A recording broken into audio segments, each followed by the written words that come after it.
অতিরিক্ত সচিব পরিচয়ে সরকারি সুযোগ সুবিধা ভোগের সময় যশোর সার্কিট হাউস থেকে আব্দুস সালাম নামে এক ব্যক্তিকে আটক করে পুলিশে দিয়েছে জেলা প্রশাসন। ২৬ নভেম্বর বুধবার দুপুরে এমন ঘটনা ঘটে। আটককৃত ব্যক্তি যশোরের মনিরামপুর উপজেলার খেদাপাড়া ইউনিয়নের হেলাঞ্চি গ্রামের মৃত এলাহি বক্স গাজীর ছেলে। সচিব বলে আগে দাবি করেছি এটা প্রতারণামূলক।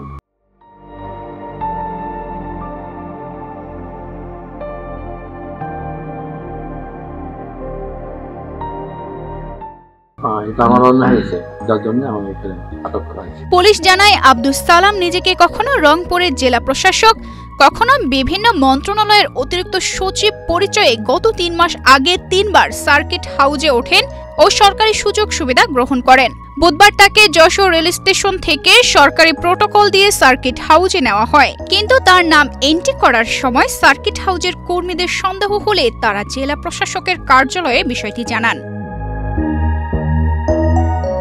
সাথে সাথে যশোর জেলা পরিষদের কর্মকর্তারা সার্কিট হাউজে যান।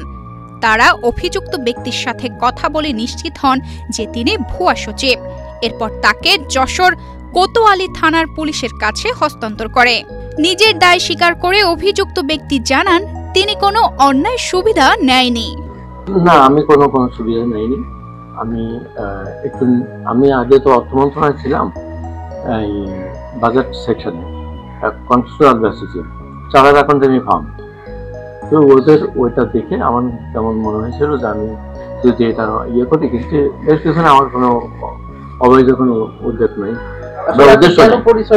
এটা আমার অন্যায়, ওনাদের মতো এরকম জীবনযাপন করে, ওরা যেভাবে চলে এরকম একটু আমি চাইছিলাম। যশোর কোতোয়ালি থানার পরিদর্শক কাজী বাবুল হোসেন জানান সার্কিট হাউস কর্তৃপক্ষ একজনকে ধরে পুলিশে দিয়েছে। এ ব্যাপারে সার্কিট হাউস কর্তৃপক্ষ মামলা করবে বলে জানান তিনি। তানজিদা রহমান, ইনায়া, বাংলাদেশ প্রতিদিন।